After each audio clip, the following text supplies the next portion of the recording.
Hello friends, तो कैसे हो आप लोग। आई होप सो आप लोग बहुत ही बढ़िया होंगे। तो आज मैं लेके आया हूँ software engineering in one video. Guys ये वन शॉर्ट वीडियो होने वाला है जिसमें मैंने गाइज पूरे एडवांस टॉपिक और पूरे all topic of software engineering cover किए हैं। और गाइज इसमें डिटेल्स में सारे रियल वर्ल्ड एग्जाम्पल के साथ आपको समझाया है। और गाइज इसका नोट्स डिस्क्रिप्शन बॉक्स में मिल जाएगा, तो आप लिंक पे जाके उसको डाउनलोड कर सकते हो। गाइज मैं आप लोग को बता दूं कि ये वन शॉर्ट वीडियो किसके लिए होने वाला है। ये यूनिवर्सिटी एग्जाम्स के लिए होने वाला है, गेट एग्जाम के लिए होने वाला है और आपके इंटरव्यू के एस्पेक्ट से होने वाला है। तो गाइज चलिए वीडियो को स्टार्ट करते हैं। और गाइज यूनिट 1 का नाम है इंट्रोडक्शन। तो चलिए इंट्रोडक्शन के बारे में देखते हैं। Introductions to software engineering. Software engineering encompasses the design, development and maintenance of software system। समझ रहे हो गाइस। सॉफ्टवेयर इंजीनियरिंग क्या करता है, इनकम्पासेस करता है किसको, डिज़ाइन को, डेवलपमेंट को और मेंटेनेंस को। किस में, सॉफ्टवेयर इंजीनियरिंग में। जाहिर सी बात है, सॉफ्टवेयर का डिज़ाइन होगा, डेवलपमेंट होगा, मेंटेनेंस होगा, तभी तो सॉफ्टवेयर वर्क करेगा। It involves the systematic applications of engineering approach. इसमें क्या इन्वॉल्व होते हैं, systematic applications of engineering approach involve होते हैं। टू सॉफ्टवेयर डेवलपमेंट, किसके लिए, सॉफ्टवेयर डेवलपमेंट के लिए। To ensure the creation of high quality reliable हो, एफिशिएंट हो सॉफ्टवेयर प्रोडक्ट। समझ रहे हो गाइस, इंट्रोडक्शन आपको समझ में आया होगा। चलिए हम इसके नेक्स्ट टॉपिक के बारे में बात करते हैं। इसका नेक्स्ट टॉपिक है सॉफ्टवेयर कंपोनेंट। सॉफ्टवेयर कंपोनेंट्स क्या होता है, software component are the building blocks. ये बिल्डिंग ब्लॉक्स होता है किसका, of software system, software system का। दिस कंपोनेंट्स इंक्लूड, ये कंपोनेंट क्या इंक्लूड्स करते हैं, code, data, library, user interface and documentation. Guys ये बहुत ही इंपॉर्टेंट टर्म्स है। कोड भी होना चाहिए, डेटा भी होना चाहिए, लाइब्रेरीज भी होना चाहिए, यूज़र इंटरफेस भी होना चाहिए, डॉक्यूमेंटेशन भी होना चाहिए।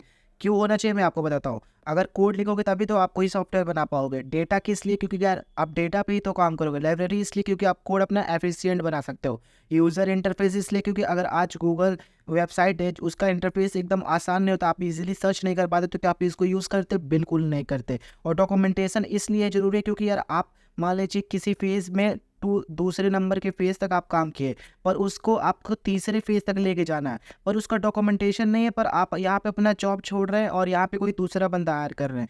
पर यार अगर फेज़ 2 तक अगर आपका डॉक्यूमेंटेशन नहीं रहेगा तो वो बंदा कैसे उसको पढ़ के फेज़ 3 बनाएगा, समझ रहे हो। उसको फिर से फेज़ 1 से ही चालू करना पड़ेगा, समझ रहे हो।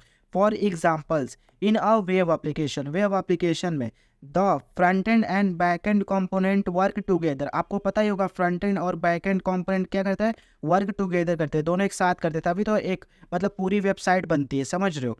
To provide the desired functionality to the user. अगर मान लो आप सिर्फ लॉगिन पेज बना रहे हो, अगर उसमें आप किसी का डेटा लेना चाहते हो तो आपको बैकएंड लगाना पड़ेगा। बिना बैकएंड के तो कैसे आप ले पाओगे। और भाई बैकएंड के बिना कोई भी वेबसाइट यार फुलफिल नहीं होता। वो सिर्फ फ्रंट एंड में क्या है, आप सिर्फ यूआई बना सकते हो, लेकिन बैकएंड में यार उसका पूरा जान रहता है। बैकएंड जैसे कि मतलब बॉडी है, आप सामने से दिख रहे हो, लेकिन बैकएंड क्या है भाई, अगर आपका ब्रेन ही काम नहीं कर रहा, ब्रेन में ही सारा डेटाबेस है, अगर ये उड़ गया तो कौन मम्मी कौन पापा कौन कोई भी, मतलब जैसे कि कोई भी रियल वर्ल्ड एग्जांपल्स आप नहीं देख सकते, सबको आप भूल जाओगे। तो बैकएंड समझ रहे हो ना, वही है ये, समझ रहे हो। सॉफ्टवेयर कैरेक्टरिस्टिक्स क्या होता है, software possesses various characteristics such as reliability, efficiency, maintainability, scalability and usability. Guys इसके ये वेरियस कैरेक्टरिस्टिक्स है, कौन से, रिलायबिलिटी है, एफिशिएंसी है, मेंटेनेबिलिटी है, स्केलेबिलिटी है एंड यूजेबिलिटी है। गाइज ये आपको समझ में आएगा। फॉर इंस्टेंस और reliable software system ensure that, क्या इंश्योर करता है, it operates correctly under different conditions. Different conditions में जैसे कि मैं बताता हूँ, कोई भी कंडीशंस आती है उसमें भी ये रिलायबल हो, अच्छे से काम करे, अच्छे से ऑपरेट करे, समझ रहे हो। While N efficient software system perform task in a timely manner, और भाई वो समय के साथ करे, यूटिलाइज रिसोर्सेज इफेक्टिवली रिसोर्सेज को क्या करे, यूटिलाइज करे और टाइमली मैनेज करे, समझ रहे हो। ये होता है सॉफ्टवेयर का कैरेक्टरिस्टिक्स। चलिए हम बात करते हैं सॉफ्टवेयर क्राइसिस के बारे में। The software crisis refers to the challenge and issues faced in software development. क्या होता है सॉफ्टवेयर क्राइसिस, कोई भी मतलब जो भी सॉफ्टवेयर होता है वो रिफर्स क्या करता है, चैलेंजेस और इशू फेस करता है कब कब सॉफ्टवेयर डेवलपमेंट में, इंक्लूडिंग कॉस्ट ओवररन्स, ज़्यादा पैसे लग जाए, मिस डेडलाइन से ज़्यादा समय हो जाए, लो क्वालिटी सॉफ्टवेयर प्रोडक्ट, समझ रहे हो, लो क्वालिटी के सॉफ्टवेयर प्रोडक्ट्स बन जाए। तो one real world example of the software crisis is a Mars climate orbiter mission failure in 1999। समझ रहे हो, इसमें हो गया था guys, Mars climate orbiter mission में गाइस फेल्यूर हो गया था 1999 में। आप अपने एग्जाम में या फिर अपने इंटरव्यू में इसका एग्जांपल दे सकते हो, where a navigations error occurred due to software system using imperial unit instead of metric units. इसका मैं बताता हूँ, वेयर नेविगेशंस एरर हो गया था occurred due to software system के मतलब द्वारा फेलियर हुआ था, using imperial unit instead of metric units. Imperial units वहाँ यूज़ करना था लेकिन उन्होंने क्या किया था, मैट्रिक्स यूनिट यूज़ कर दिया था। गाइज ये कुछ सॉफ्टवेयर के इसके पैरामीटर्स होंगे उसमें, गाइज समझ लो, इजीली आप समझ गए होगा सॉफ्टवेयर क्राइसिस। चलिए हम नेक्स्ट टॉपिक पे चलते हैं।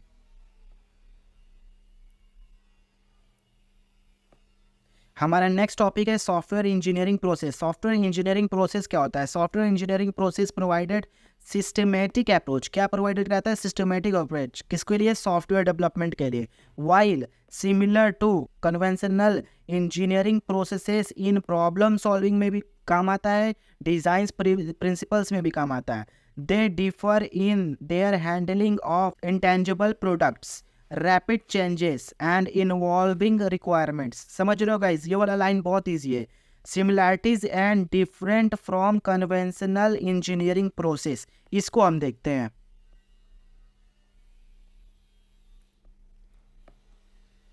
Both software engineering and conventional engineering process involves problem solving. Guys इसमें दोनों में प्रॉब्लम सॉल्विंग होता है, डिज़ाइन होता है, इम्प्लीमेंटेशन होता है, टेस्टिंग फेज होता है। भाई बिना टेस्टिंग फेज के आप सॉफ्टवेयर कैसे बना लोगे, समझ लो। However software engineering process deals with intangible products, intangible products से डील करता है, required more flexibility to accommodate changes. समझ रहे हो, फ्लेक्सिबल होगा तभी तो एकोमोडेट चेंजेस हम कर सकते हैं उसमें। Involving requirements compare to conventional engineering process, और इसको कई किससे, रिक्वायरमेंट जो भी होता है उसको कंपेयर किससे किया जाता है? कन्वेंशनल इंजीनियरिंग प्रोसेस से। समझ गए होगे आप। सॉफ्टवेयर क्वालिटी एट्रीब्यूट्स क्या होते हैं? चलिए हम इसको देख लेते हैं। Software quality attributes are characteristics that determine the usability, क्या डिटरमाइन करता है? यूजिएबिलिटी, इसकी कैरेक्टरिस्टिक्स में usability and effectiveness of software system, software system का इफेक्टिवनेस चेक करता है। This attribute include reliability, performance, security, usability and maintainability. Guys यहाँ तक तो आपको क्लियर ही होगा। अब चलिए हम इसका एग्जांपल बताते हैं। For example, a banking application must ensure data security.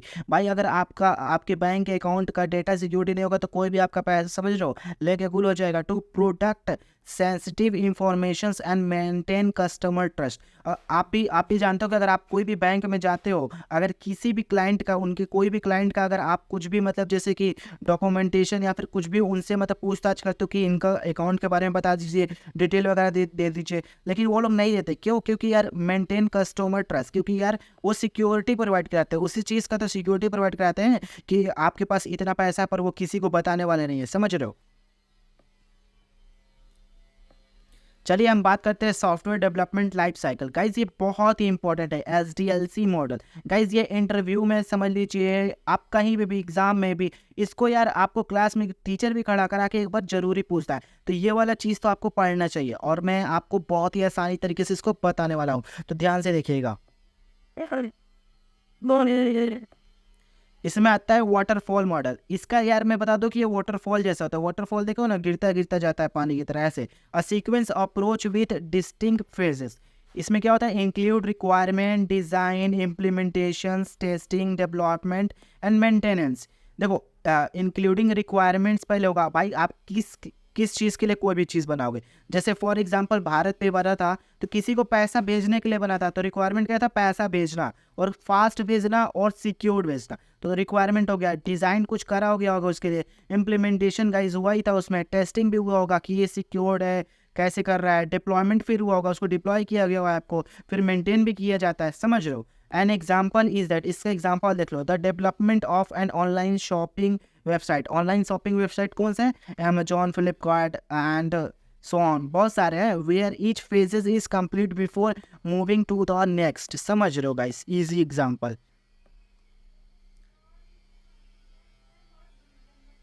चलिए हम देखते हैं प्रोटोटाइप मॉडल, ये भी इंपॉर्टेंट है। An iterative approach involving to creation of prototypes to refined requirements and design. इसमें क्या होता है?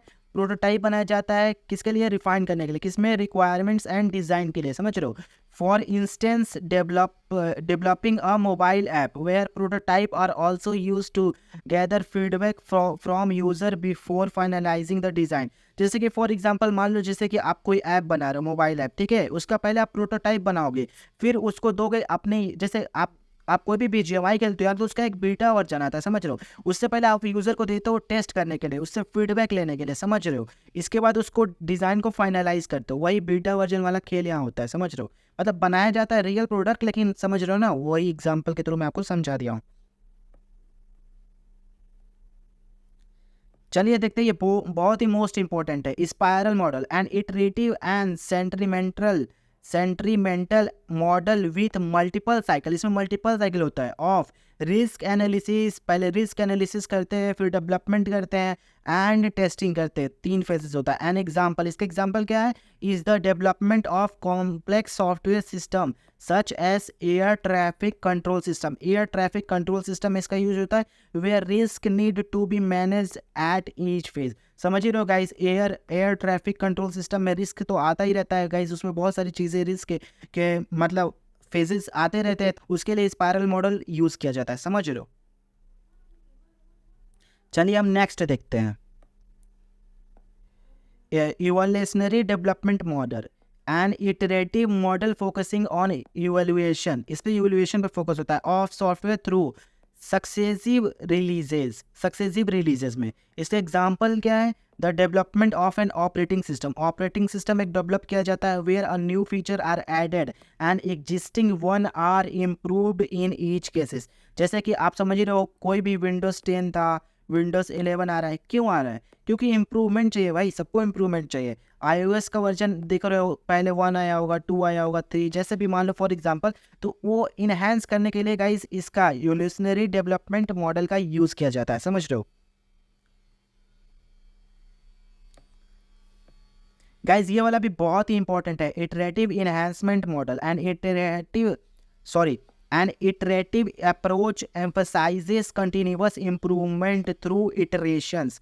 ये वाला लाइन तो समझाने की जरूरत नहीं। An example is the development of content management system.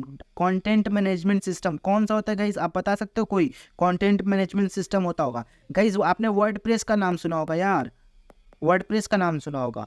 WordPress किस पे काम करता है? कंटेंट मैनेजमेंट सिस्टम पे काम करता है where of few features are added and existing one are enhance based on the user feedback.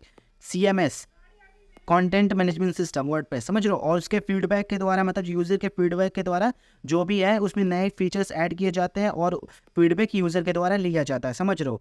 चलिए हम इस यूनिट का कंक्लूजन समझ लेते हैं गाइज, ये कोई भी नहीं बताता, मैं बता रहा हूँ। Understanding software engineering concept and SDLC model is a crucial for developing high quality software product. Guys यहाँ तक आप मेरे से एग्री कर रहे होंगे, और इसको हिंदी में भी बताने की कोई जरूरत नहीं है।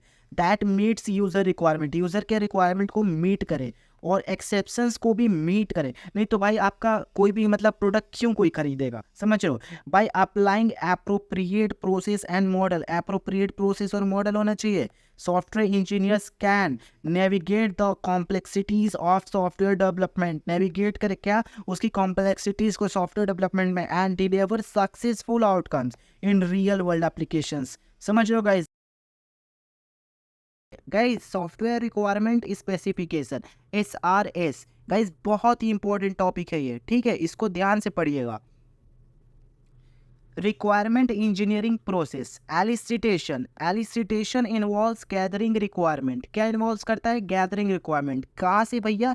स्टेक होल्डर, किस लिए? अंडरस्टैंड देयर नीड्स, जरूरतों के लिए, कैसे अंडरस्टैंड कर सके इसके नीड्स को। And exceptions from software system, software system में से जो भी एक्सेप्शंस हो उसको भी गाइज क्या कर सके, गैदर कर सके। समझ रहे हो? This can be done through interviews, survey, workshops and observations. ये कैसे करा जा सकता है? इंटरव्यूज के थ्रू, सर्वेस के थ्रू, वर्कशॉप्स के थ्रू एंड ऑब्जर्वेशंस के थ्रू। तो ये वाला आपको बिल्कुल ही क्लियर हो गया होगा। चलिए हम नेक्स्ट पे चलते हैं, इसके एग्जांपल्स पे।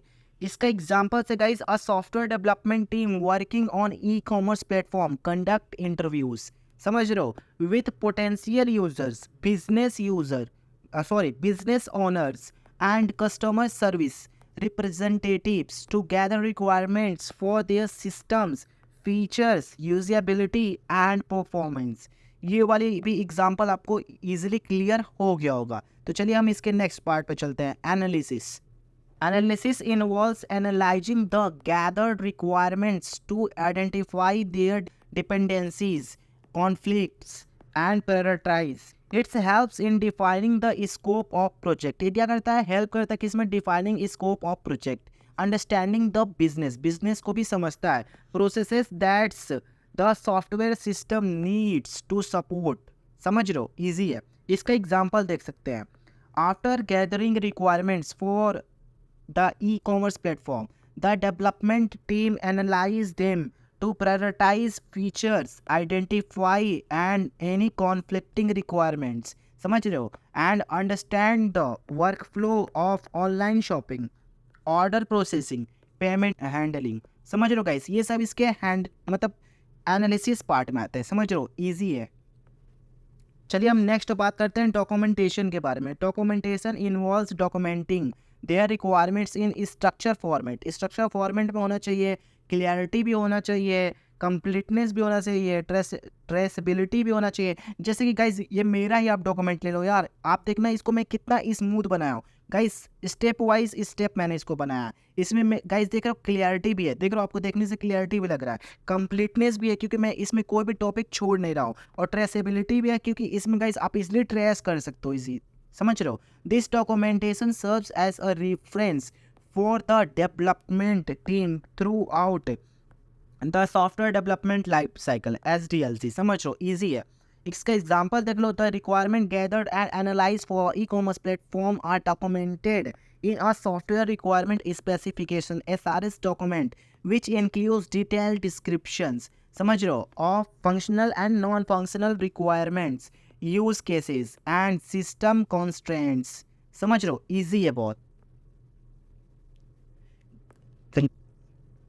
फ्रेंड्स मैं जो भी आपको एग्जाम्पल बता रहा हूँ इसको आप एग्जाम में या फिर अपने इंटरव्यूज़ में बिल्कुल ही बता के आइएगा। अगर आप इसको छोड़ दोगे तो यार आप, मैं बता रहा हूँ, आप अपने खुद से मार्क्स कम करा रहे हो। समझ रहे हो? या फिर इंटरव्यू में गाइज रिजेक्ट भी हो सकते हो, क्योंकि गाइज अगर आप रियल वर्ल्ड एग्जाम्पल से कोई भी चीज़ें रिलेट करके आंसर बताते हो ना तो उनको लगता है कि आपको वो चीज़ें समझ में आती हैं। समझ रहे हो? तो ईजिली आप कर सकते हो एग्जाम में भी और इंटरव्यू में भी। तो let's move to the next topic, review and management of user needs.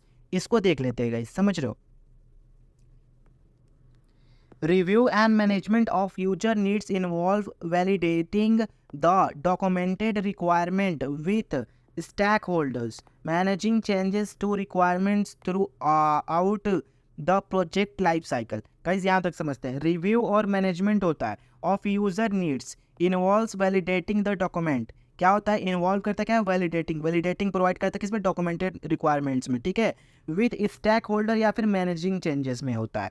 To the requirement throughout the project life cycle. ये सारे प्रोसेस जो होते हैं प्रोजेक्ट के लाइफ साइकिल में होते हैं। समझ रहे हो?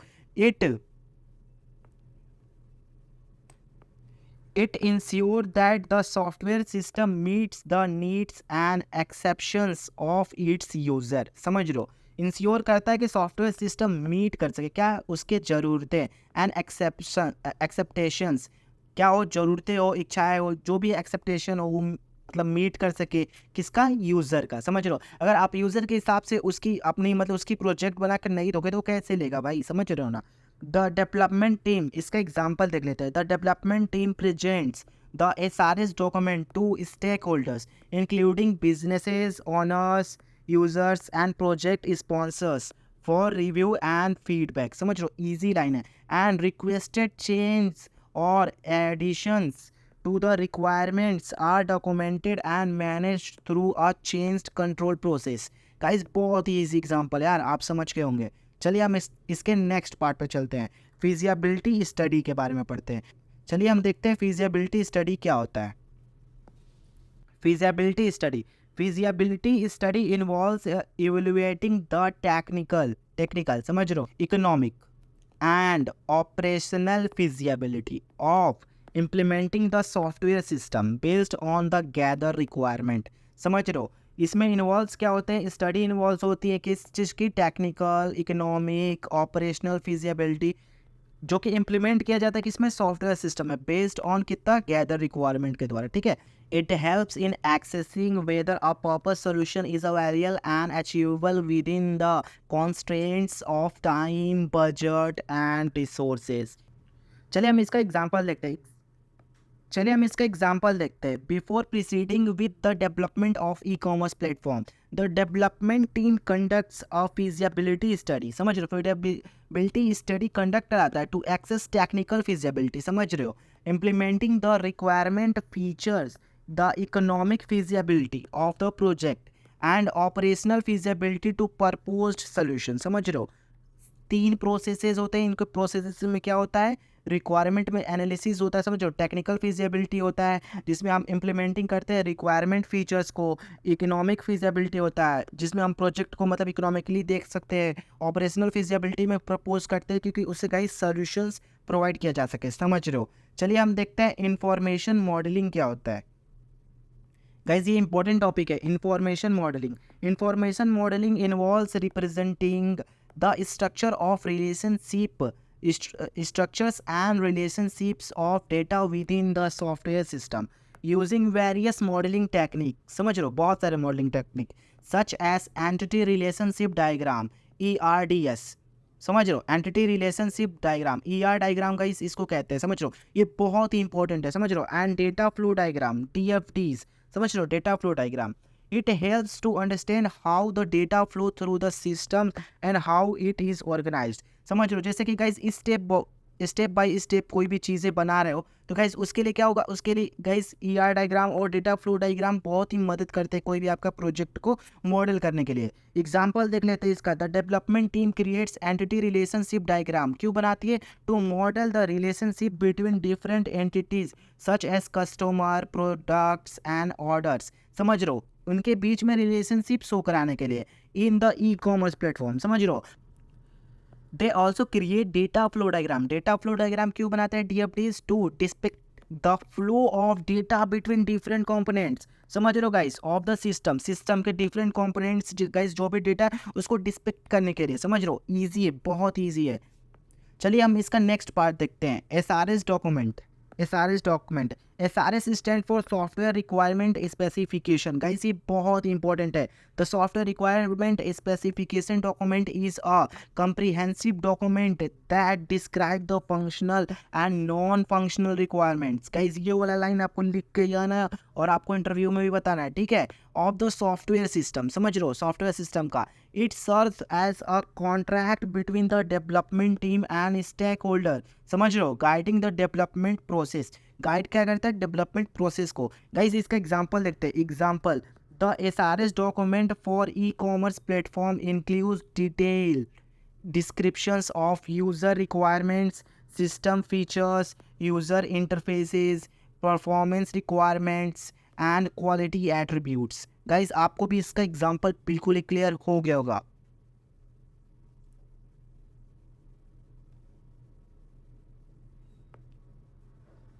सच as reliability, scalability and security. समझ रहे हो गाइस, ये तीनों भी बहुत ही इंपॉर्टेंट एस्पेक्ट है उसके एग्जांपल में।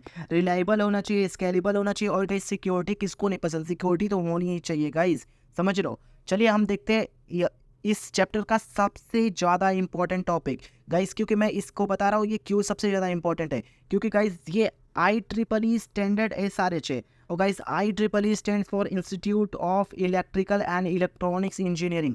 गाइस IEEE का मेंबरशिप होता है जहाँ पे लोग अपना रिसर्च पेपर वगैरह पब्लिश कराते हैं, समझ रहे हो, बहुत सारे डॉक्यूमेंटेशन पब्लिश कराते हैं, अपना थीसिस देते हैं, समझ रहे हो, बहुत सारी चीज़ें होती है। तो गाइस ये वाला इंस्टीट्यूट तो बहुत इंपॉर्टेंट है गाइस, क्योंकि ये नहीं होता तो गाइस समझ लो डॉक्यूमेंटेशन वाली कोई भी चीज़ें गाइस वेरीफाई नहीं होती। और गाइस ये बहुत बड़े लेवल पे है इंडिया पे, समझ रहे हो। The institute of electrical and electronics engineering IEEE for SRS। SRS stands for software requirement specification. Guys चलिए हम इसके बारे में जानते हैं। Has establish standards for creating software requirements specification, समझ रहे हो, documents to ensure consistency, clarity and completeness. Guys समझ रहे हो, यहाँ तक आपको समझ में आया होगा। adhering to these standards helps in creating high quality SRS documents that are easy to understand and maintain। Guys ये इसलिए होता है क्योंकि गाइस समझ लो सब लोग एक तरीके से एक स्टैंडर्ड पे काम करें, समझ लो, क्योंकि गाइस मैं कुछ और बना रहा हूँ, दूसरी कंपनी कुछ और बना रही है, मान लो उनका प्रोजेक्ट कोइंसाइड करता है, एक दूसरे के साथ मिलकर कोई तीसरा प्रोजेक्ट बनाना है, तो गाइस उनका डॉक्यूमेंटेशन ही इधर उधर रहेगा, तो गाइस कैसे हो पाएगा, समझ लो। इसलिए IEEE standard guys SRS document बनाने में बहुत ही मदद करता है, क्योंकि यह एक स्टैंडर्ड फॉर्मेट है, समझ लो। गाइज इसका एग्जांपल देखते हैं। The development team follows IEEE standard 830/1998 IEEE recommended practice for software requirement specifications to create SRS document for e-commerce platforms, ensuring that it meets the industry standards for software requirements documentations. Guys समझ रहे हो ना, क्योंकि guys कोई फ्लिपकार्ट कुछ और बना रहा है, अमेजॉन कुछ और बना रहा है, तो ऐसा नहीं है। सबके लिए गाइस जितने भी ई-कॉमर्स प्लेटफॉर्म है वो इंश्योर कर सके कि उनका जो भी इंडस्ट्री स्टैंडर्ड्स है सॉफ्टवेयर रिक्वायरमेंट्स डॉक्यूमेंटेशन का, वो एक्चुअल में मीट कर सके। गाइस समझ रहे हो। चलिए हम पढ़ते हैं software quality assurance SQA। Guys बहुत इंपॉर्टेंट टॉपिक है। Software quality assurance involves ensuring that the software development processes follows established standards and procedures to deliver high quality software product। समझ लो SQA क्या करता है, इन्वॉल्व करता है और इंश्योर करता है क्या, कि जो भी सॉफ्टवेयर डेवलपमेंट प्रोसेसेस होते हैं वो फॉलो क्या करे, established standard and process to deliver high quality software product. समझ लो हाई क्वालिटी सॉफ्टवेयर प्रोडक्ट को डिलीवर करे। It includes activities such as verification and validation. Guys बहुत इंपॉर्टेंट टॉपिक, वेरिफिकेशन और वैलिडेशन, समझ लो, इसको मैं अभी बताने वाला हूँ आपको थोड़ी देर में। To identify the correct defects earlier in the development life cycle. समझ लो वेरिफिकेशन गाइस टीम के द्वारा होता है और वैलिडेशन गाइस यूजर के एंड से होता है, समझ लो, इजी है।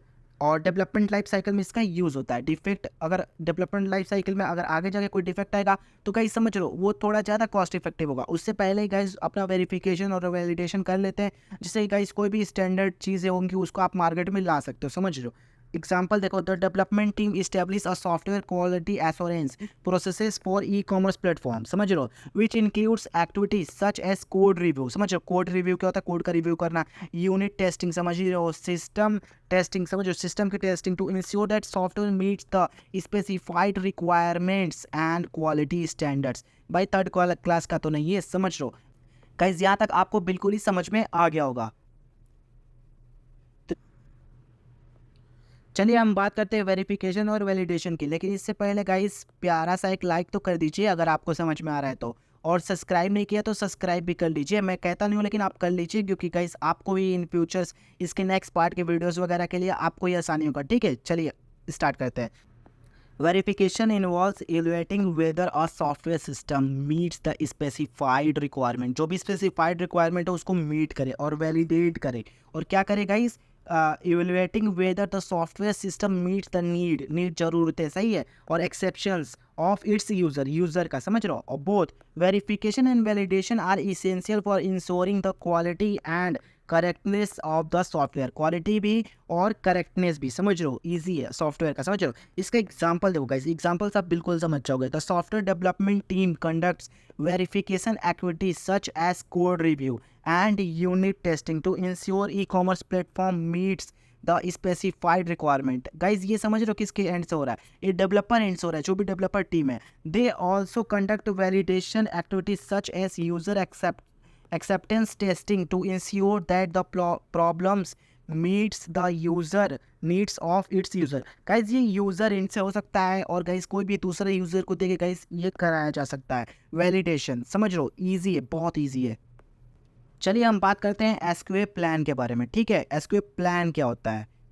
SQA stand for software quality assurance plan. Outline the activities, outline किसको कहता है? एक्टिविटीज को, रिसोर्सेज को। Schedules for ensuring the quality of the software, किसके लिए शेड्यूल कराया जाता है? क्वालिटी ऑफ द सॉफ्टवेयर के लिए, इंश्योर करने के लिए कि सॉफ्टवेयर की क्वालिटी कैसी है throughout the development life cycle. कब? डेवलपमेंट लाइफ साइकिल के समय। ठीक है, they provided a road map for implementing SQA activities managing quality related risk. समझ लो, यहाँ पे मैनेज क्वालिटी रिलेटेड रिस्क को भी मैनेज किया जाता है। इसके एग्जांपल देख लेते हैं, आप इससे ज़्यादा समझोगे। That includes team create a SQA plan for e commerce platform which include a schedule of quality assurance activities such as testing, review, audits, as well as roles responsibilities of team members involved in SQA। समझ लो guys, बहुत आसान है, आप समझ लो। Testing के लिए, रिव्यू के लिए, ऑडिट्स के लिए, और भी मतलब रोल्स एंड रिस्पॉन्सिबिलिटीज़ होती है टीम मेंबर्स की, जो कि SQA में आती है। SQA stand for software quality assurance. समझ लो गाइस, ईजी है बहुत। चलिए हम इसके नेक्स्ट टॉपिक के बारे में बात करते हैं। सॉफ्टवेयर क्वालिटी फ्रेमवर्क्स क्या होता है? Software quality frameworks provided guidelines and best practices for implementing software. समझ लो, क्वालिटी और एश्योरेंस एक्टिविटी इफेक्टिवली। समझ लो, they help in establishing a systematic approach to managing quality throughout the software development life cycle। ये systematic होता है, इसको establish किया जाता है, और systematic approach to manage quality throughout the software development life cycle. समझ लो, ईजी है बहुत। और इसका एग्जांपल देख लो, the development team adopts the ISO IEC 25000 series of standards, also known as SQUARE, Software Product Quality Requirements and Evaluation Framework, to define quality requirements, measure quality attributes, and evaluate the quality of e-commerce platform। समझ लो guys, बहुत आसान है। Major quality attributes evaluate करने के लिए किसके? Quality of मतलब ई-कॉमर्स प्लेटफॉर्म। समझ लो, बहुत ईजी है। SEICMM model. गाइज इसको थोड़ा इंपॉर्टेंट मार्क कर लीजिएगा, क्योंकि कभी कभी इंटरव्यूज़ में पूछ दिया जाता है, और गाइज एग्ज़ाम में तो ये आने का बहुत ही ज़्यादा चांस है। स्टार मार्क कर लो, ठीक है। The software engineering institute, SEI stand for software engineering institute. Capability maturity modelling, CMM capability maturity modelling provides a framework. ये क्या प्रोवाइड कराता है? फ्रेमवर्क। किसके लिए प्रोवाइड कराता है भाई? एक्सेसिंग एंड इम्प्रूविंग, एक्सेसिंग और इम्प्रूविंग के लिए। किसके लिए? The maturity of an organisation, organisation की मैच्योरिटी के लिए। किसके लिए भाई? सॉफ्टवेयर डेवलपमेंट में प्रोसेस में। ठीक है, सॉफ्टवेयर डेवलपमेंट प्रोसेस में इसके लिए यूज़ होता है। समझ लो, किसके लिए? मैच्योरिटी प्रोवाइड करने के, कहाँ पे? ऑर्गेनाइजेशन में।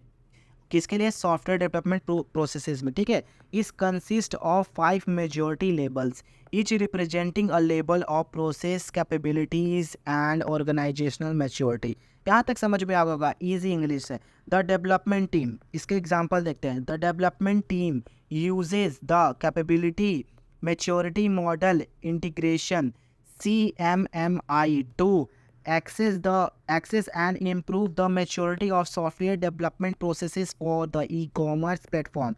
By achieving higher maturity levels, they can deliver higher quality software products more effectively। समझ लो, यहाँ तक आपको समझ होगा। मेच्योरिटी लेवल किस लिए होता है? क्योंकि हायर डिलीवर क्वालिटी कर सके भाई प्रोडक्ट का। समझ लो, डिलीवरी जो भी हो हायर क्वालिटी की हो। समझ लो, हायर क्वालिटी के प्रोडक्ट ये डिलीवर कर सके सॉफ्टवेयर प्रोडक्ट्स, और भी मोर एफिशिएंटली। समझ लो, efficiently.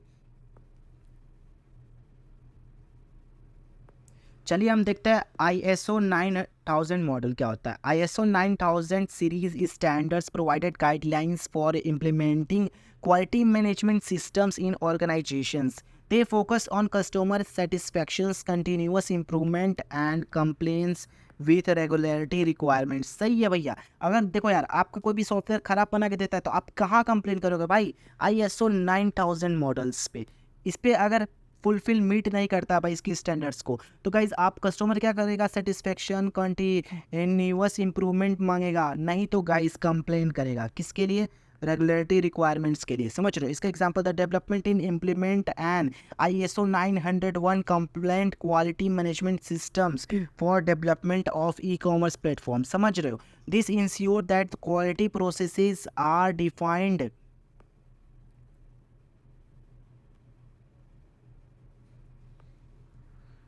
documented and followed throughout the software development life cycle, leading to improved product quality and customer satisfaction। सही है भाई, इसको तो होना ही चाहिए ISO 9000 स्टैंडर्ड। समझ रहे हो गाइस? ये वाला भी टॉपिक आप समझ गए हो एग्जांपल के through. Architectural design, architectural design क्या होता है? Architectural design involves defining the structures of a software system. ये क्या करता है? डिफाइन करता है किसको? सॉफ्टवेयर सिस्टम के स्ट्रक्चर्स को। समझ लो? टू इंश्योर दैट, इंश्योर करता है it meets both functional and non functional requirement. समझ रहे हो? It is typically include decision regarding the choice of architectural style. समझ लो? यहाँ तक आपको समझ में आया होगा। इसका एग्जांपल देख लो, क्लाइंट सर्वर लेयर्ड आर्किटेक्चर। समझ लो? The allocations of responsibilities to a systems component and the establishment of communications protocol. Guys बहुत ही आसान है। समझ रहे हो? चलिए अब मैं आपको इसका एग्जाम्पल बताता हूँ।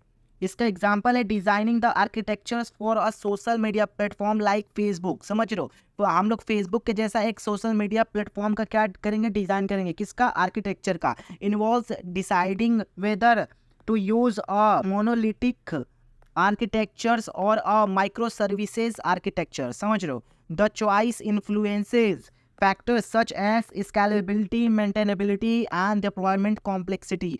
समझ रहे हो गाइस? बहुत ही आसान है। स्केलेबिलिटी के लिए, मेंटेनेबिलिटी के लिए एंड डिप्लॉयमेंट कॉम्प्लेक्सिटीज के लिए। चलिए हम नेक्स्ट टॉपिक पे बात करते हैं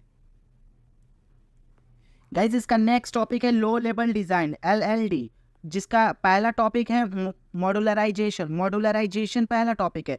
मॉड्यूलराइजेशन is a process decomposing a software system into smaller manageable module. समझ रहे हो? अगर आप कोई भी चीज़ को यार छोटे छोटे मॉड्यूल्स में तोड़ देते हो तो गाइस वो इजीली आप उसको, जैसे आप इस पे पहले वर्क करोगे, फिर इस पे वर्क करोगे, फिर इस पे वर्क करोगे, फिर यार इन तीनों को इकट्ठे करके फिर एक सॉफ्टवेयर बना लोगे। समझ रहे हो? जैसे कि कोई कोडिंग पार्ट कर लिया, उसके बाद कोई डेवलपमेंट पार्ट कर लिया, और भी सारी चीज़ें होती हैं, तो वो सब करने के बाद गाइस एक आपका सॉफ्टवेयर बन जाएगा। ठीक है?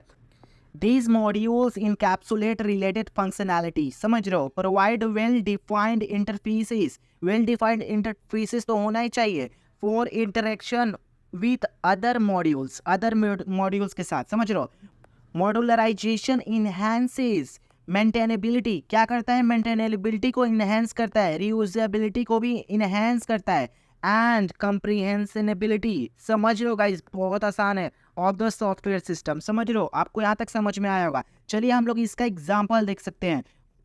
मैं बता दूं कि मैं सारी चीज़ का एग्जांपल इसलिए दे रहा हूं क्योंकि आप अपने इंटरव्यू में और एग्जाम में यार अच्छे से लिख के आओ। मैं नहीं चाहता कि आपको कोई भी दिक्कत आए लिखने में या फिर अपने इंटरव्यू में बताने में। तो ठीक है, चलिए स्टार्ट करते हैं एग्जांपल के साथ। Example, modularising a health care management system involves breaking down the system into modules such as patient management. समझ लो? पेशेंट का मैनेजमेंट करना और appointment scheduling, medical records management. समझ लो गाइज? यहाँ तक आपको समझ में आया होगा। इसको कुछ बताने वाला बड़ा बात नहीं है। Each modules handle specific aspects. भाई सबको पता है, अगर कोई यार पेशेंट मैनेजमेंट ही नहीं करेगा तो अपॉइंटमेंट लेके क्या करोगे? पेशेंट कोई मैनेज नहीं कर रहा तो। समझ रहे हो? Overall systems functionality. समझ रहे हो? ईजी है, बहुत ईजी है। चलिए हम नेक्स्ट टॉपिक पे मूव करते हैं। Design structure chart. देखिए ये क्या होता है? A design structure chart is a hierarchical diagram. ये हायरार्किकल डायग्राम होता है। क्या करता है? That illustrate the organisations of modules in a software system. यहाँ तक आपको समझ में आया होगा। And their inter relationships. Guys बहुत ईजी है। इट हेल्प्स, ये किस में हेल्प करता है? Visualise the flow of data में and control between modules and facilitates understanding of the systems architecture. Examples में देते हैं, in a transportation management system or design structure chart could depict modules for route optimizations, vehicle tracking and freight management, showing how data flows between these modules। समझ लो guys, बहुत ही easy example है।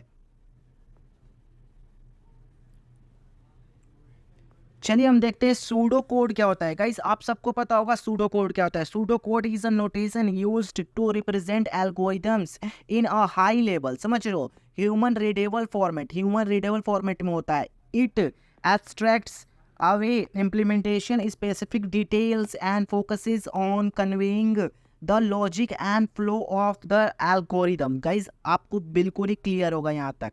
Guys इसका example के through मैं आपको समझाने की कोशिश करता हूँ। Example, writing pseudo code for a search algorithm in an e-commerce website helps developer को हेल्प्स करेगा and stakeholders understanding the steps involve in finding relevant products based on user input, समझ रहे हो, before writing actual code in a programming language like Python, JavaScript etcetera. बहुत सारे languages में आप लिख सकते हो सूडो कोड। आपको समझ में आया होगा लाइन, समझ रहे हो। फ्लो चार्ट्स क्या होता है guys? A flow chart is a graphical representation, ये एक प्रकार का ग्राफिकल रिप्रेजेंटेशन होता है ऑफ अ प्रोसेस और एल्गोरिथम, प्रोसेस का और एल्गोरिथम का, using various symbols to represent different actions, decisions and flow of control, समझ रहे हो। It helps visualise the sequence of steps and decision point, समझ रहे हो, decision point in a systematic manner, या एक सिस्टमैटिक मैनर में होता है। जैसे गाइज मैं आपको बता दूं कि किसी चीज़ का फ्लो चार्ट बनाने के लिए क्या होगा, उसका स्टार्टिंग पार्ट होगा, उसमें कौन सा डिसीजन लिया जा रहा है, फिर उसका एंडिंग पार्ट होगा। बेसिकली आपको इनपुट देना है, उसका डिसीजन लेना है, आउटपुट लेना है, समझ रहे हो, बहुत ईजी है। चलिए मैं आपको एग्जाम्पल के थ्रू बताता हूँ। एग्जाम्पल इसका बहुत ही इंपॉर्टेंट है, एग्जाम्पल आप कोई भी छोड़ के ना जाइएगा। Example, designing a flow chart for customer support ticket handling process, समझ लो, in a help desk software involves disputing steps such as ticket triage assignments to agents, resolutions and closure along with decision points for escalations based on priority and complexity, समझ रहे हो guys, किसके base पे, priority के base पे और complexity के basis पे, समझ रहे हो, बहुत ही आसान है। चलिए हम देखते हैं नेक्स्ट टॉपिक, कपलिंग और कोहेशन मेजर्स क्या होता है।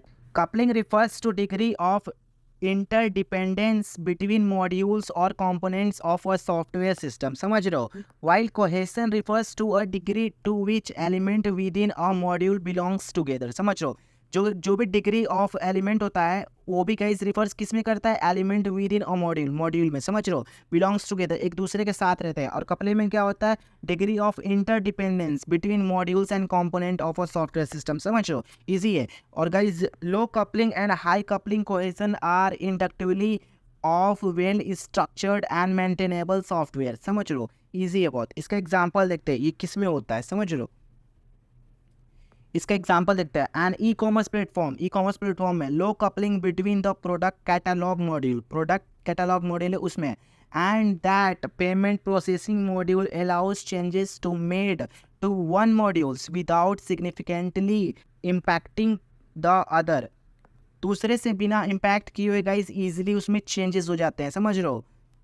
High cohesion within the product's catalog modules ensure that functions related to product management are grouped together logically, समझ रहे हो, सारे एक लॉजिकली ग्रुप्ड में टुगेदर होते हैं, जो भी गाइस विद इन फंक्शंस होते हैं, समझ रहे हो, इजी। डिज़ाइन स्ट्रेटजीज क्या होती हैं, फंक्शन ओरिएंटेड डिज़ाइन क्या होता है। Function oriented design focuses on decomposing a software system based on the functions, समझ रहे हो, it performs the operations it support, समझ रहे हो, it emphasizes the modularizations of functionalities into discrete functions और procedures, समझ रहे हो गाइज, बहुत ईजी है।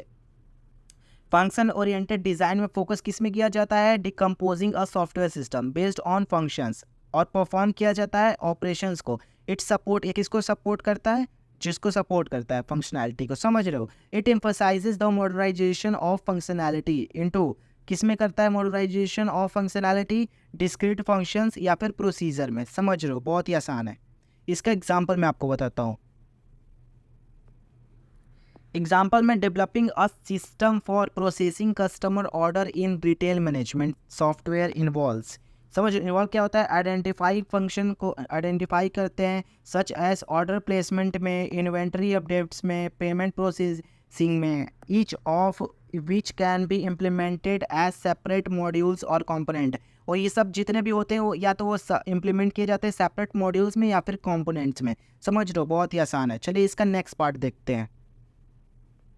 नेक्स्ट टॉपिक है object oriented design. Guys ODD बहुत इंपॉर्टेंट है, ये वाला इंटरव्यू में पूछा ही जाता है और एग्जाम में भी। Object oriented design ODD is an approach, ये एक प्रकार का अप्रोच है of software design that models a system as a collections of interacting object.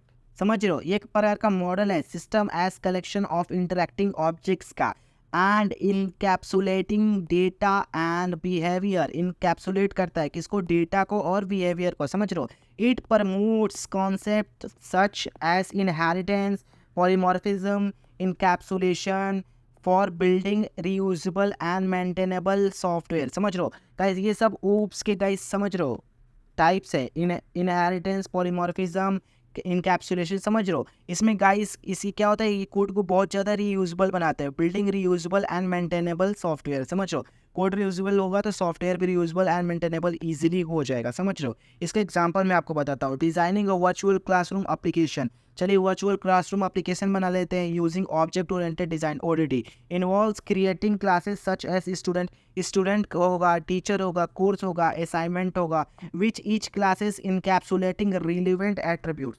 भाई सबको तो एक एट्रीब्यूट दोगे ना जो कि रिलेवेंट होना चाहिए। Methods for interaction with in the virtual classroom environment, जो भी मतलब मेथड्स होगा interaction with in the virtual classroom environment, guys उसको भी तो देना पड़ेगा ना। तो टीचर स्टूडेंट्स से गाइस बात करेगा, टीचर अपने कोर्सेज या फिर असाइनमेंट्स प्रोवाइड करेगा, तो स्टूडेंट असाइनमेंट को सबमिट करेगा, वगैरह वगैरह चीज़ें। समझ लो, एक वर्चुअल चीज़ें प्रोवाइड कराई जाएंगी। समझ लो, चलिए हम इसका नेक्स्ट टॉपिक देखते हैं। Top down and bottom up design. Top down and bottom up design क्या होता है? Top down design start with a high level overview of system and gradually decomposes into smaller components, while bottom-up design begins with the implementations of individual component and gradually integrates them into a larger system. चलिए top down design क्या होता है? Start होता है high level overview of the system से and gradually क्या करता है, डिकम्पोज करता है, मतलब तोड़ता है, decomposes into a smaller component. समझ लो, स्मॉलर कंपोनेंट में तोड़ता है। और बॉटम अप डिज़ाइन क्या होता है? Being as implementation of individual component, इसमें इंडिविजुअल कंपोनेंट में इसका इम्प्लीमेंटेशन होता है और ये ग्रेजुअली इंटीग्रेट करता है, जोड़ता है, them into a larger system, जोड़ता जाता है। समझ रहे हो, बहुत ही आसान है। इसका एग्जाम्पल मैं आपको बताता हूँ, आपको इजीली समझ में आ जाएगा। तो चलिए देखते हैं। In developing a customer relationship management CRM system. समझ लो, टॉप डाउन डिज़ाइन में involves defining overall system architecture. भाई सही बात है, सबका पूरा भी ओवरऑल आर्किटेक्चर को ये डिफाइन करेगा and high level functionalities, high level functionalities को भी ये डिफाइन करेगा। वाइल बॉटम अप डिज़ाइन में भी focus on implementing specific module, भाई कोई मॉड्यूल बनाने में काम आएगा, such as customer database, customer का डेटाबेस मैनेजमेंट में भी। समझ रहे हो, और डेटाबेस मैनेजमेंट में और सेल्स ट्रैकिंग में। समझ रहे हो, बहुत ईजी है। चलिए इसका नेक्स्ट टॉपिक के बारे में बात करते हैं। Software measurement and metrics. Software measurement and metrics क्या होता है? Software measurement involves quantifying various aspect, बहुत सारे एस्पेक्ट्स होते हैं of software products and processes, software product के भी उसके प्रोसेसेस के भी। While metrics provide as measurable, ये मेजरेबल प्रोवाइड कराता है, इंडिकेटर प्रोवाइड करता है, ठीक है, ऑफ अ सॉफ्टवेयर एट्रीब्यूट, किसका? सॉफ्टवेयर एट्रीब्यूट का, such as size, complexities, quality, performance. समझ लो, बहुत ईजी। इसका एग्जाम्पल देख लो, एग्जाम्पल से आपको समझ में आ जाएगा। Using metrics such as code coverage to measure the effectiveness of unit test in a software projects where a higher code coverage percentage indicates a greater proportions of the code base being tested। समझ रहे हो, higher code coverage percentage को indicate कैसे करेगा guys? Higher proportion से, और उसको code basis being tested, उसके कोड बेसिस को गाइस टेस्ट करेगा सॉफ्टवेयर प्रोजेक्ट्स को। समझ लो, इजी है।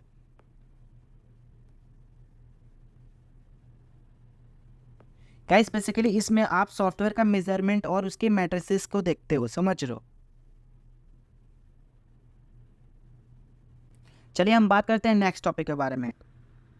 Various size oriented measures health states software science. समझ लो, size oriented measures quantify software size based on various metrics. बहुत सारे वेरियस मैट्रिक के द्वारा इसको क्वांटिफाई किया जाता है, such as line of code के द्वारा, टोकन्स के द्वारा, ऑपरेटर्स के द्वारा, समझ रहे हो। Halstead software science for example measure software sizes, क्या करता है बेसिकली सॉफ्टवेयर के साइजेस को मेजर करता है, एंड कॉम्प्लेक्सिटी यूजिंग मैट्रिक्स, जो भी इसमें मैट्रिक्स यूज होती है उसकी कॉम्प्लेक्सिटी को मेजर करता है, such as program length, program का लेंथ कितना है, vocabulary size and program volume. समझ रहे हो, बहुत ही ईजी है, प्रोग्राम के वॉल्यूम को भी ये गाइस मेजर करता है। एग्जाम्पल में देख लीजिए, applying Halstead software science to measure the size and complexity of a software algorithm for data encryption. समझो, डेटा इंस्क्रिप्शन के लिए। और मैट्रिसेस क्या करता है, मैट्रिसेस प्रोवाइड करता है number of distinct operators and operand provided insights into the algorithm intricacy. समझो गाइस, एल्गोरिथम में जो भी ऑपरेंड और ऑपरेटर्स होता है गाइस उसको प्रोवाइड करता है नंबर, समझ रहे हो, जो कि गाइस एल्गोरिथम में होते हैं। इजीली समझ गए होगे आप इसको। चलिए हम देखते हैं function point based measures. Function point measure the size of software system based on functionalities. समझ रहे हो, बहुत ईजी लाइन है। It provides to user regardless of the technology used for implementation. समझ रहे हो, function point are calculated based on the number complexity, number and complexity के द्वारा इसको क्या किया जाता है, कैलकुलेट किया जाता है। समझ रहे हो, इसके पॉइंट फंक्शन पॉइंट्स कैसे, इनपुट होना चाहिए, आउटपुट होना चाहिए, इंक्वायरी होना चाहिए, इंटरफेस फंक्शनैलिटीज होना चाहिए। समझ रहे हो, ये 4 पैरामीटर से गाइस इसको हम कैलकुलेट करते हैं फंक्शंस पॉइंट को। समझ रहे हो, और किसके बेस्ड पे कैलकुलेट करते हैं, नंबर एंड कॉम्प्लेक्सिटी के बेस्ड पे। समझ रहे हो, इसका एग्जांपल देख लो, estimating functions point for a customer relationship management CRM system based on the number of user interactions such as creating new contacts, scheduling appointments and generating reports। बहुत easy है, समझ रहे हो। चलिए इस चैप्टर के हम आ गए हैं लास्ट टॉपिक पे, cyclomatic complexity measure control flow graph. Control flow graph क्या होता है, cyclomatic complexity measure the complexity of a software program. ये क्या करता है भाई, मेजर करता है क्या चीज़, कॉम्प्लेक्सिटी ऑफ सॉफ्टवेयर प्रोग्राम। कोई भी सॉफ्टवेयर प्रोग्राम का ये कॉम्प्लेक्सिटी मेजर करता है बाई एनालाइजिंग, ये एनालाइज करता है कैसे, it's control flow graph. Control flow graph के द्वारा इसको एनालाइज करके मेजर किया जाता है कॉम्प्लेक्सिटी कितना है कोई भी सॉफ्टवेयर प्रोग्राम में।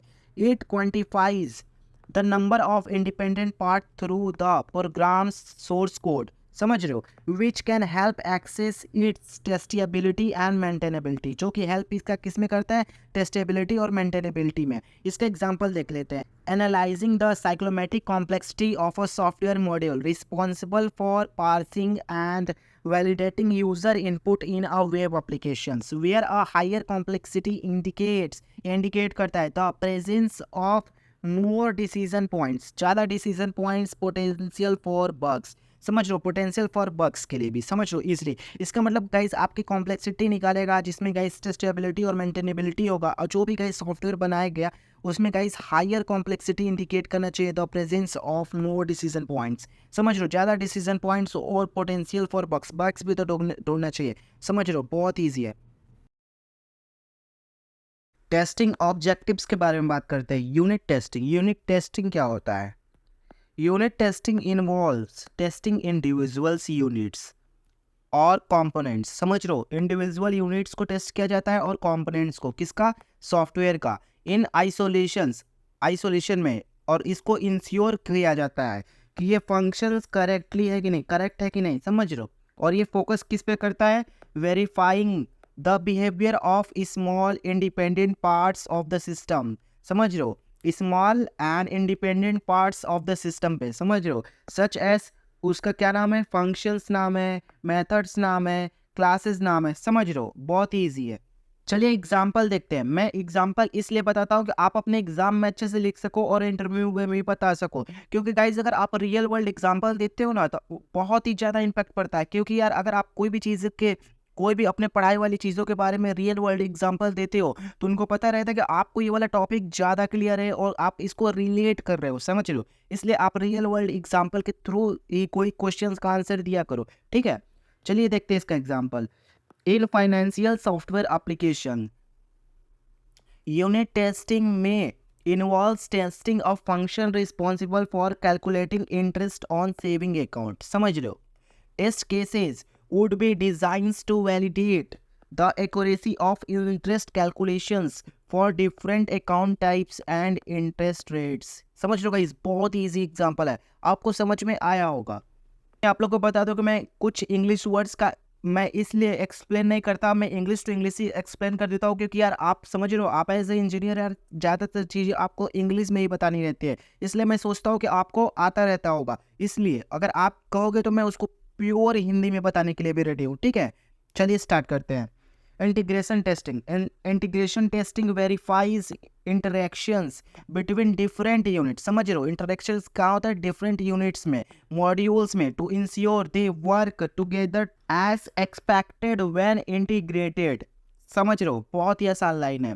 इट वैलिडेट्स द करेक्टनेस, ये वैलिडेट किसके करता है, correctness of interfaces and data flow between integrated component, जुड़े हुए कंपोनेंट्स में। समझ रहे हो, बहुत ही आसान है, जो भी जुड़ता जाता है कंपोनेंट उसमें क्या कराता है, वैलिडिटी मतलब प्रोवाइड कराता है करेक्टनेस का। समझ लो कहाँ पे, इंटरफेसेस में और डेटा फ्लो में। समझ लो, चलिए हम इसका एग्जांपल देख लेते हैं। Testing the integration between the front end user interface and the back end server of a e-commerce website ensure that user actions, समझ लो, such as adding items to the shopping cart, समझ लो, are accurately processed and reflected in the database। समझ लो, बहुत easy example है।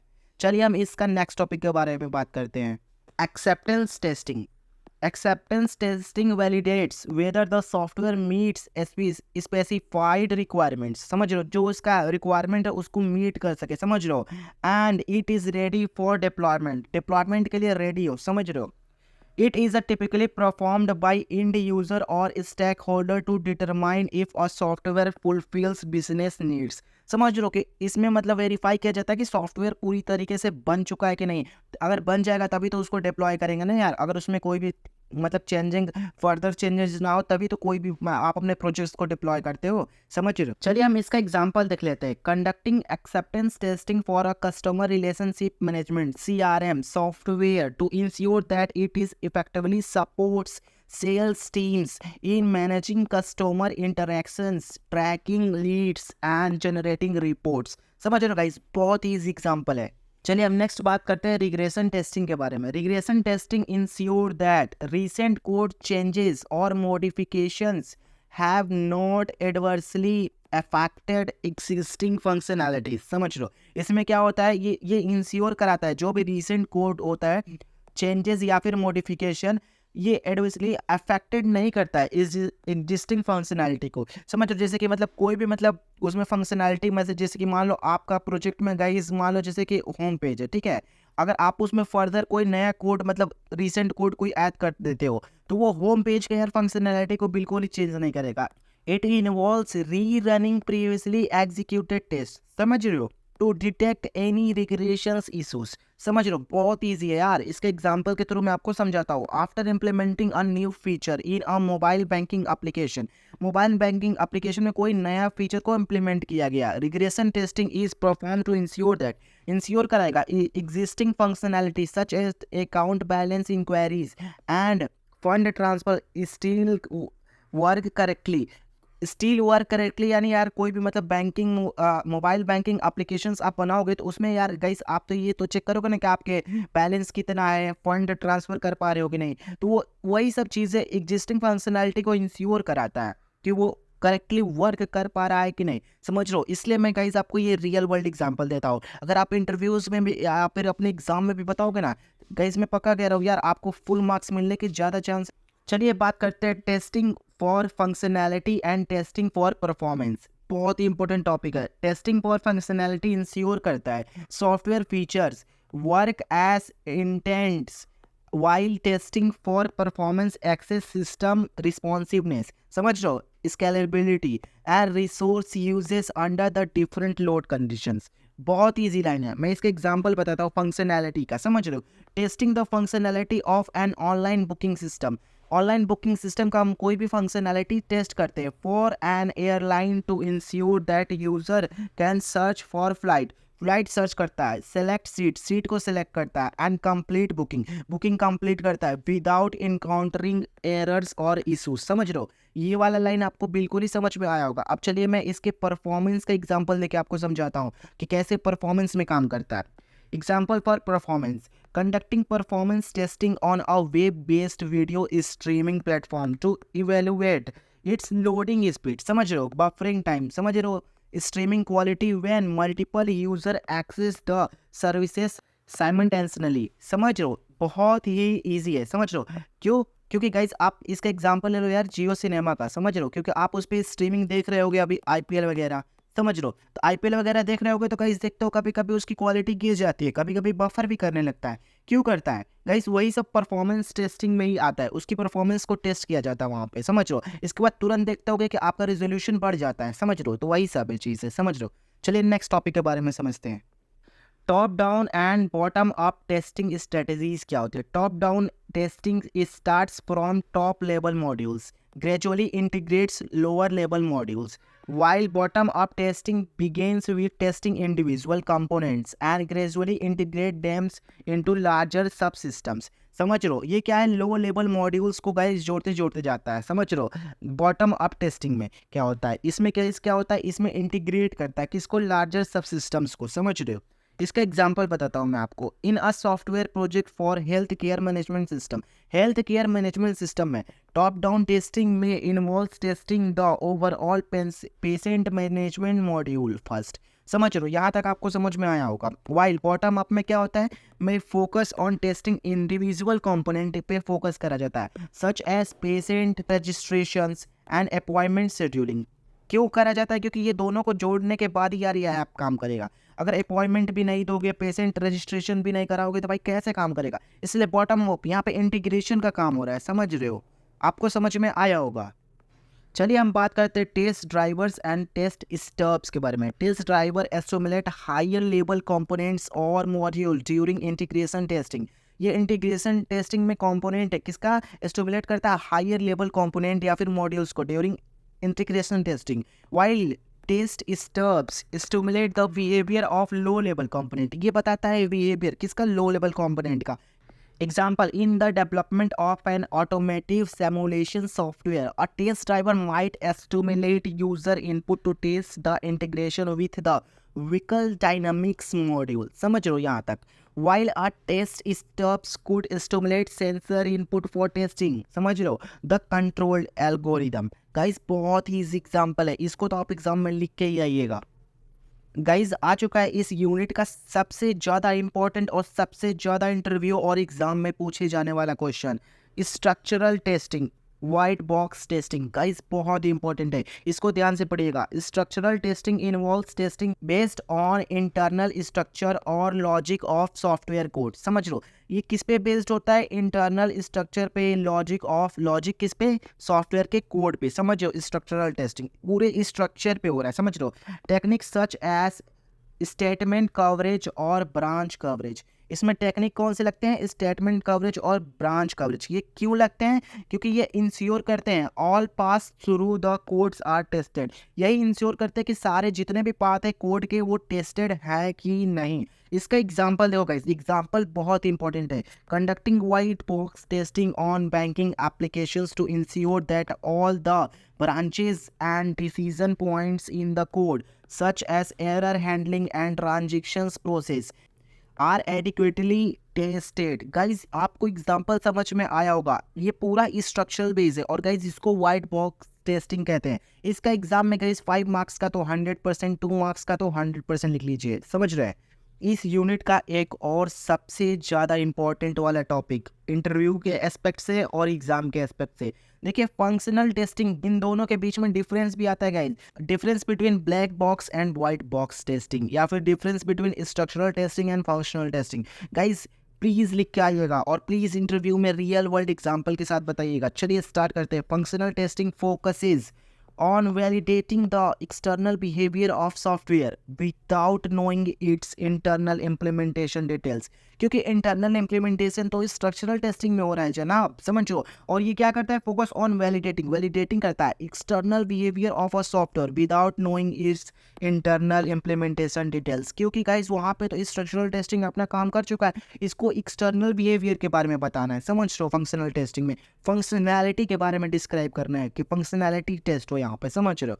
Test cases are design based on specified requirements and expected outputs. समझ लो guys, यहाँ तक आपको समझ में आया होगा। इसका एग्जांपल देख लो, testing the functionality of retail points of sale POS system to ensure that it accurately calculates sales totals, applies discounts, and generates receipts according to businesses rules and user expectations। समझ लो guys, बहुत ही easy example है, आपको समझ में आया होगा। चलिए इस यूनिट के नेक्स्ट टॉपिक के बारे में बात करते हैं, टेस्ट डेटा सूट प्रिपरेशन। बहुत इंपॉर्टेंट टॉपिक है। Test data suite preparation involves creating comprehensive sets of test data to cover various scenarios and condition during testing. समझ रहे हो, बहुत इजी लाइन है। जनरेटिंग टेस्ट डेटा सेट, इसके example देख लेते हैं। Generating test data set with different customer profile, product configurations and transaction histories to thoroughly test the functionality and performance of an e-commerce platform। बहुत ही आसान है, समझ लो गाइज। एक और important topic, alpha and beta testing of product. Guys ये वाला बहुत ही इंपॉर्टेंट है, मैं बताता हूँ क्यों इंपॉर्टेंट है। क्योंकि गाइज ये एग्जाम में इंटरव्यू में 100% पूछता है, तो इसको भी गाइज आप इंपॉर्टेंट मार्क कर लेना, ठीक है। Alpha testing is perform internally by developers और टेस्टर्स। गाइस कौन इसको परफॉर्म करता है, डेवलपर परफॉर्म करता है और टेस्टर परफॉर्म करता है, before releasing the software to a limited group of external users, beta testers. Guys alpha testing कैसे परफॉर्म होता है, ये इंटरनली परफॉर्म होता है। कौन करता है इसको, डेवलपर या फिर टेस्टर करता है। बिफोर रिलीजिंग मतलब बिना रिलीज हुए, अगर मतलब जैसे बीटा टेस्टर को देने से पहले किसका टेस्ट होता है, अल्फा टेस्ट होता है, समझ लो, अल्फा टेस्टिंग होता है, समझ लो, इजी है। और इसको कौन करता है, डेवलपर और टेस्टर, समझ लो, डेवलपर्स या फिर टेस्टर्स कहते हैं। और बीटा टेस्टिंग में क्या होता है, it involves releasing the software to a broader audience to gather feedback. Beta version, समझ लो, बीटा वर्जन आपने BGMI का खेला होगा, या फिर बहुत सारे मतलब बीटा पे गाइस काम करते रहते हैं, समझ लो। तो बीटा वर्जन इसीलिए रिलीज किया जाता है कोई भी प्रोडक्ट का, कोई भी सॉफ्टवेयर का, क्योंकि गाइस वहाँ से फीडबैक मिल सके कि वो कैसा परफॉर्म कर रहा है, समझ लो। ये बिल्कुल देखो, मैं आपको आसान बताता हूँ। अल्फा है वो किसके एंड से होता है, डेवलपर एंड से होता है। और बीटा किसके एंड से होता है, यूजर एंड से होता है। आपको ये वाला टॉपिक समझ में आ रहा होगा, समझ लो, बहुत ईजी है। Alpha testing stand for developer या फिर tester ends, and beta testing stands for user ends, समझ लो। क्योंकि किस लिए किया जाता है, वो फीडबैक लेने के लिए, यहाँ पे फीडबैक लेने के लिए कि परफॉर्मेंस कैसा है, समझ लो, बहुत ईजी है। इसका एग्जाम्पल के थ्रू आपको और भी आसान हो जाएगा। Alpha testing of new mobile applications involve testing by a development team to identify and fix bugs, while beta testing involves releasing the app to selected users to gather feedback on usability, performance and feature preferences। समझ लो guys, बहुत easy line है, बहुत easy. आप समझ रहे हो, वही मैं BGMI वाले का आपको देख लेंगे, बहुत सारे इवेंट्स वगैरह आता रहता है। अगर आपने BGMI खेलते हो, कोई भी गेम खेलते हो, तो उसका एक बीटा वर्जन जरूर आता है, टेस्टिंग वर्जन, जो यूजर अपने एंड से फीडबैक वगैरह देते हैं, समझ रहे हो। स्टैटिक टेस्टिंग स्ट्रेटजीज क्या होती है, static testing techniques involves reviewing software artifacts such as code design document, code और डिजाइन डॉक्यूमेंट, समझ रहे हो। इसमें इन्वॉल्व्स क्या होता है, reviewing the software artifacts, software के आर्टिफैक्ट्स को क्या होता है, रिव्यू किया जाता है, समझ लो। कैसे, कोड से, डिजाइन डॉक्यूमेंट से, कोड या फिर डिजाइन डॉक्यूमेंट से। क्यों, विदाउट एग्जीक्यूटिंग द कोड, बिना कोड को एग्जीक्यूट किए हुए, समझ रहे हो guys. Techniques such as code review and walkthroughs help identify defects earlier in the development process। Guys, static testing strategies इसलिए किया जाता है क्योंकि guys code reviews walkthrough help कर सके किस चीज़ में, डिफेक्ट पाने पे। क्योंकि गाइज अगर डेवलपमेंट प्रोसेस में आगे हम बढ़ जाते हैं, अगर पीछे की कोई चीज़ें में एरर आ रहा है, कुछ भी आ रहा है, तो गाइस उसके लिए गाइस बहुत ज़्यादा कॉस्ट इफेक्टिव हो जाएगा, समझ लो। और गाइस जो भी नई चीज़ें फंक्शनैलिटी होती है एक दूसरे से डिपेंडेंट होती है, तो गाइस उसको हमें भी फर्दर चेंज करना पड़ेगा, समझ लो। इसके वजह से गाइस ये स्टैटिक टेस्टिंग स्ट्रेटजीज हम लोग अपनाते हैं, समझ लो। इसके एग्जांपल देख लो, conducting a formal code review of a software module by a team of developers to identify coding errors, adherence to coding standards and potential design improvements before the code is integrated into the large system। समझो, बहुत easy line है, आप समझ गए होंगे। चलिए guys हम next topic के बारे में बात करते हैं। फॉर्मल टेक्निकल रिव्यू क्या होता है? Peer review. Formal technical reviews often referred as a peer reviews और कोड रिव्यूज। इसको क्या कहते हैं? पीयर रिव्यूज और code reviews involve systematic examination of software artifacts by a team members to identify defect. इसमें भी गाइज डिफेक्ट वगैरह के लिए, इंप्रूवमेंट क्वालिटी के लिए एंड ट्रांसफर नॉलेज के लिए, नॉलेज को ट्रांसफर करने के लिए। जैसे कि गाइज आपको पता चल गया कि यहाँ पर डिफेक्ट है या फिर यह फंक्शनलिटी ऐसे काम करती है, तो जो नेक्स्ट स्टेप में चीज़ें होने वाली है वो नॉलेज के द्वारा ट्रांसफर करके गाइस उसमें इंप्रूवमेंट ला सकते हैं, समझ लो, उसमें ऐड ऑन कर सकते हैं अपनी चीज़ें, ठीक है। इट इज़ कोलैबोरेटिव प्रोसेस, ये कोलैबोरेटिव होता है, मतलब दो चार लोग जुड़ के करते हैं, ठीक है। वेयर रिव्यूअर्स एनालाइज कोड, क्या करते हैं? कोड को एनालाइज करते हैं, समझो। डिज़ाइन डॉक्यूमेंट्स को भी डिज़ाइन करते हैं। रिक्वायरमेंट्स स्पेसिफिकेशंस, या फिर रिक्वायरमेंट स्पेसिफिकेशंस को भी, समझ लो। इसका एग्जांपल देख लो। In a software development company before merging a new features into the main code base, the developer submits a pull request PR on a version control platforms like GitHub। Other team members then conduct a peer review of code changes। समझ लो, कोई मतलब एक बंदा है अपना, मतलब जो भी चीज़ें किया हुआ उसको गिटअप पे अपलोड कर दे, फिर उसको कुछ लोग रिव्यू करेंगे, उसमें कोड में चेंज भी कर सकते हैं, प्रोवाइडिंग फीडबैक भी प्रोवाइड करा सकते हैं, सजेशन भी दे सकते हैं, आइडेंटिफाइंग पोटेंशियल इशू जो भी उसमें होने वाला है, कोड एरर्स वगैरह, बग्स वगैरह, वो भी गाइस उसको फाइंड कर सकते हैं, समझ लो। This review process helps to ensure code quality adhering the code standards. Code को भी समझेंगे कि उसकी स्टैंडर्ड्स क्या है। Knowledge sharing within the team में गाइज अपना पूरा नॉलेज शेयर करेंगे, बेसिकली पूरा फीडबैक देंगे कि वो चीज़ सही है, कोड सही है, गाइज समझ लो, हेल्प करेंगे बेसिकली, ठीक है, डेवलपमेंट में। Walk through code inspection is a formal review process. Formal review process होता है, जैसे समझ रहे हो आप, where a designated modulator leads a group of stakeholders through a examinations of software artifacts। समझ रहे हो, such as source code, design document, source code और डिज़ाइन डॉक्यूमेंट में, समझ रहे हो, एग्जामिन करने के लिए किसके? सॉफ्टवेयर आर्टिफैक्ट्स के। The moderator guides the participants through the walk through, prompting discussions and clarifying concern. जो भी कंसर्न होगा गाइस उसको क्लियरिफाई करेंगे, समझ रहे हो, डिस्कशंस वगैरह करते हैं इसमें, समझ रहे हो, बहुत ही ईजी है गाइस। इसका एग्जांपल देख सकते हैं। In a software development project for a new mobile applications, the development team organize a walk through code inspection sessions to review the architectures and design decision. समझ लो, आर्किटेक्चर और design decision है उसको guys, समझ लो, यहाँ पे inspect किया जा रहा है, समझ लो। The moderator presents the code base and design documents to the team members who actively participate in the discussing potential improvements, identifying risk and ensure alignments with project's requirement। समझ रहे हो, बहुत easy line है। These collaborative inspections helps enhance the overall quality of the software and fosters knowledge sharing among team members। समझ रहे हो, जो भी चीज़ें हैं, गलती है, जो भी चीज़ें, कोड रिव्यूज़ है, कोड डिज़ाइन डॉक्यूमेंटेशन, सारी चीज़ें guys walk through code inspections में हो जाते हैं, समझ रहे हो।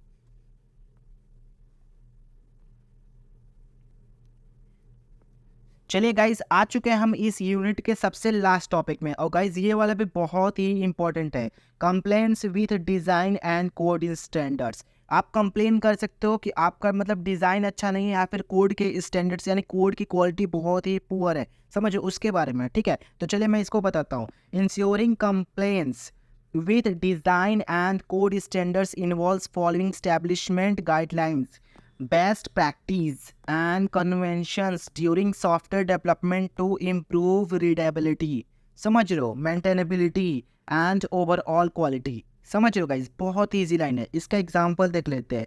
Enforcing coding standards such as variable name conventions and code formatting guidelines across a software development team using automated code analysis tools to ensure consistency and maintainability of the code bases। बहुत ही easy है, समझ गए होंगे आप।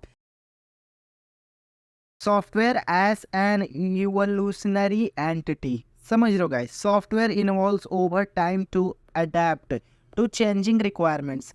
समय के साथ साथ भाई चेंज भी मांगता है। टेक्नोलॉजी एनहांसमेंट्स, समझ रहे हो गाइस। जैसे कि आपने देखा होगा पहले एंड्रॉयड का वर्जन 4.0 चलता था, पहले जेली बीन चलता था, समझ रहे हो। फिर किटकैट आया, फिर लॉलीपॉप आया, समझ रहे हो। ऐसे बहुत सारे आए। अब देखो कौन सा चल रहा है, एंड्रॉयड 14-15 तक जो भी है चल रहा है, समझ रहे हो। and user feedback. This evaluation is essential to ensure its relevance। relevance को इंश्योर करता है effectiveness and competitiveness in the market में, समझ रहे हो। बहुत ईजी लाइन है। चलिए हम लोग इसका एग्जांपल देख लेते हैं, समझ रहे हो।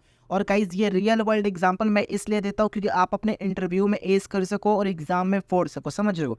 Example, Microsoft Office suite has evolved from a basic set of productivity tools to a comprehensive suite including Word, Excel, PowerPoint, and more, with each iteration introducing new features, improved performance, and enhanced user experience। समझ रहे हो guys, बहुत easy है। चलिए हम next topic पे move करते हैं, समझ रहे हैं।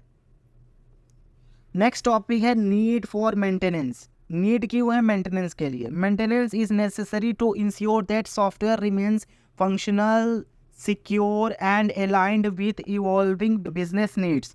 समझ लो, it involves activities like bug fixing होता है, performance optimizations and security updates. कहीं आप देखते होगे आपके फ़ोन में यार अपडेट आता होगा, समझ लो। ये अपडेट क्यों आता है? क्योंकि गाइस देख तो आपकी सिक्योरिटी को इनहेंस किया जाता है और भी बहुत सारी चीज़ें, बग्स वगैरह को फिक्स किया जाता है। आपका देखते होगे मोबाइल का जो भी ओएस है वो अपडेट होता है एक वर्जन, समझ लो, एंड्रॉयड, समझ लो। इसका एग्जांपल मैं आपको बताता हूँ। WordPress, a popular content management system, समझ लो, CMS, content management system. Guys ये किस पे काम करता है? गाइस ये एक कंटेंट मैनेजमेंट सिस्टम है किस प्रोग्रामिंग लैंग्वेज का? PHP का, समझ लो, PHP का।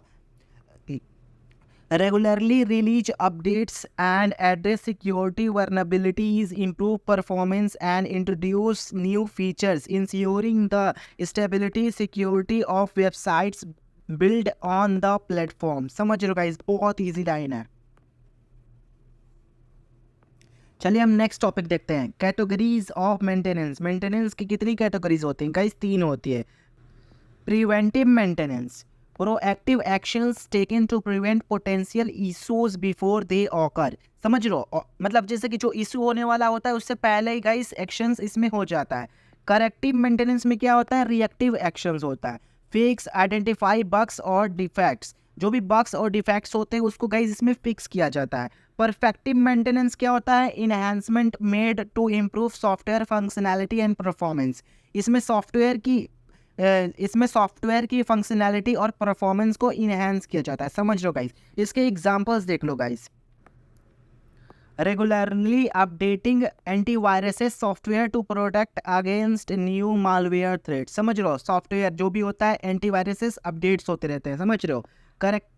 करेक्टिव में क्या होता है? Fixing a software bugs that causes an e-commerce website to crash during checkout. समझ लो, चेकआउट के दौरान क्रैश हो जाता है उसको फिक्स करता है। और परफेक्टिव में क्या होता है? Adding new features in social media platforms to enhance user engagement and satisfactions. समझ लो गाइस, बहुत ईजी लाइन है, समझ रहे हो। चलिए हम देखते हैं cost of maintenance. Maintenance costs include expense related to labor, resources, and potential downtime incurred during maintenance activities। समझ लो गाइस, बहुत easy line है। It's essential to manage these costs, सारे कॉस्ट को मैनेज के लिए effectively to ensure the sustainability of the software। Ensure करता है किसका? sustainability of the software का। गाइस बहुत easy line है।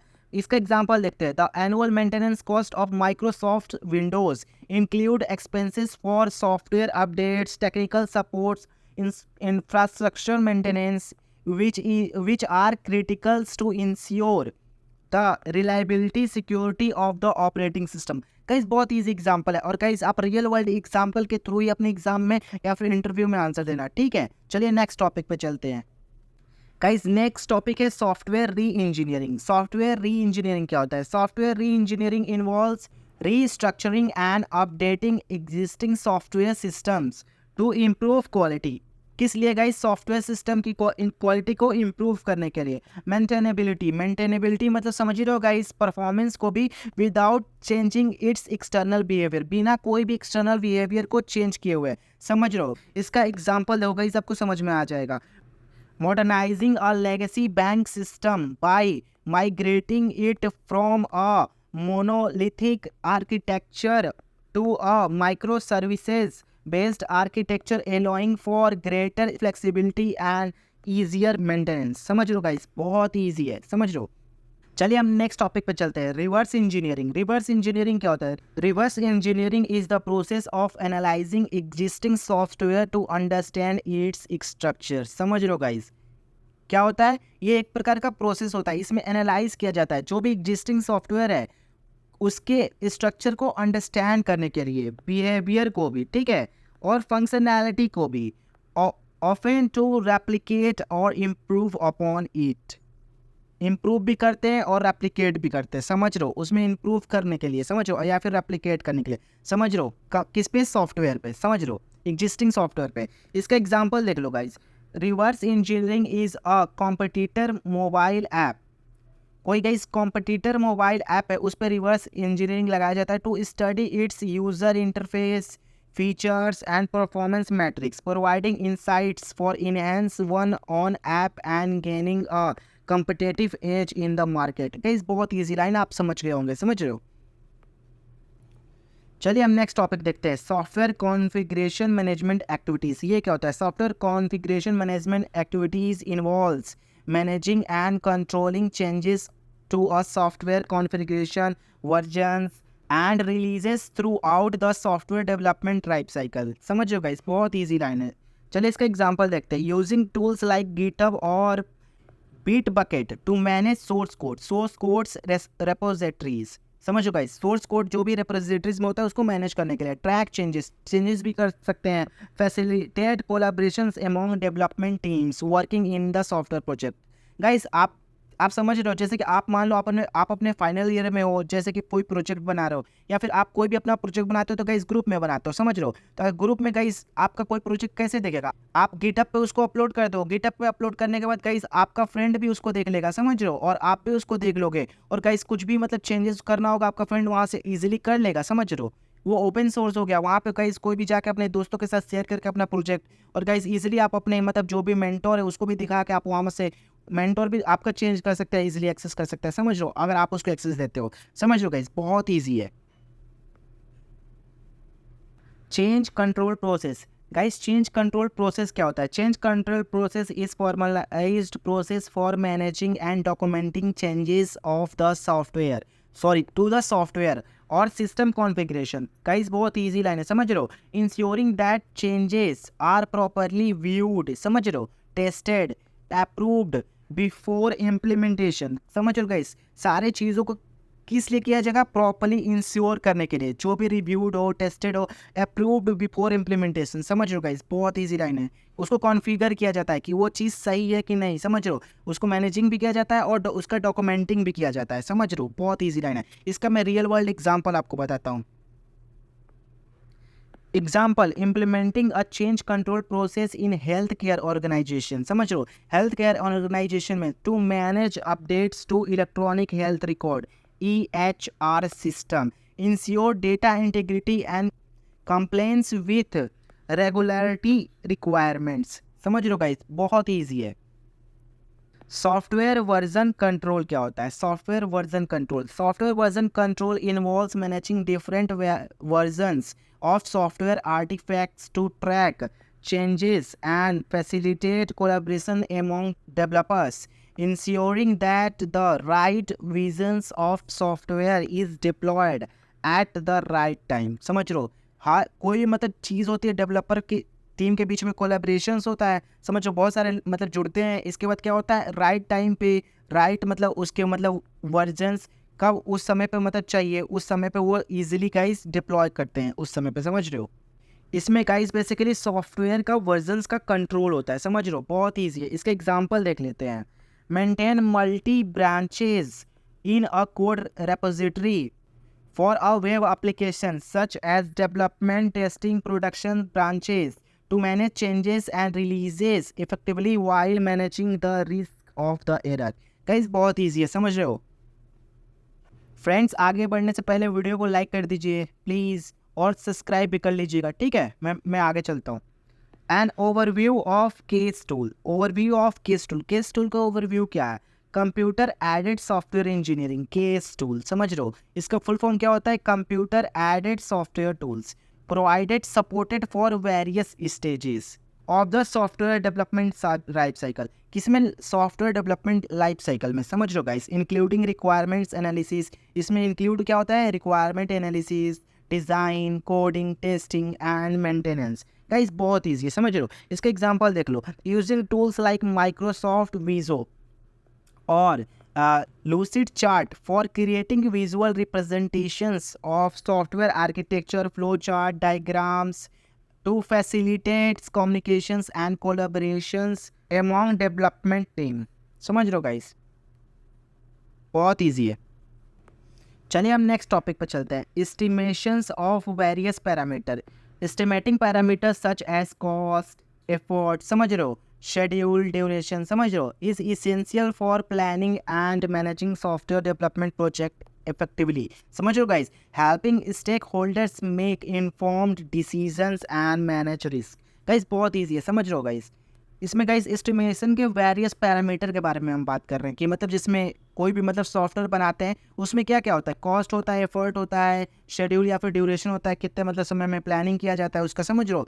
क्योंकि वो इफेक्टिवली अपना मतलब प्रोजेक्ट है जो भी है मतलब सॉफ्टवेयर है वो इजीली अपने उसकी स्टेक होल्डर के हेल्पिंग हैंड के साथ मतलब उसको इन्फॉर्म करे और उससे डिसीजन ले सके और अपने रिस्क को मैनेज कर सके, समझ रहे हो। इसका एग्जांपल देखो, using techniques like functions, point analysis और expert judgement to estimate the effort required to develop a custom software solution based on complexities, functionality and technical requirements। Guys बहुत ईजी है, समझ रहे हो guys.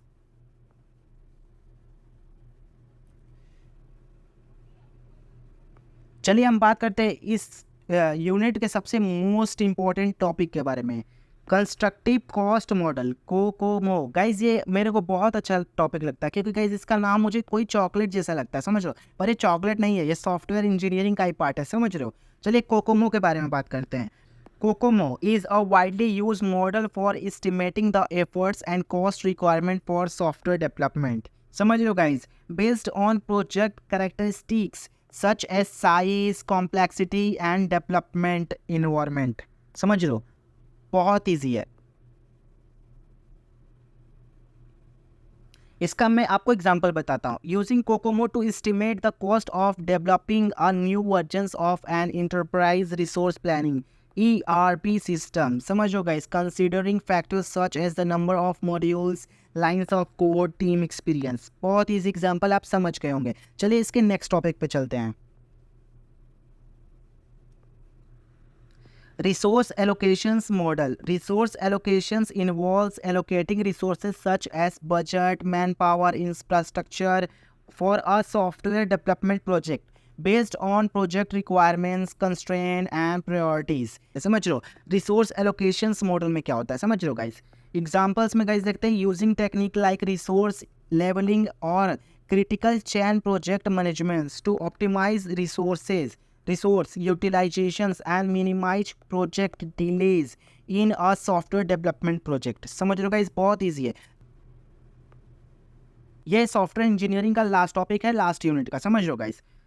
Software risk analysis and management. Software risk analysis, कैसे software के risk को हम analysis करेंगे और उसका मैनेजमेंट करेंगे। तो चलिए भाई देखते हैं। Software risk analysis involves identifying, पहले हम पहचानेंगे भाई, एक्सेसिंग, उसको एक्सेस करेंगे, और मिटिगेटिंग रिस्क करेंगे, समझ लो गाइड।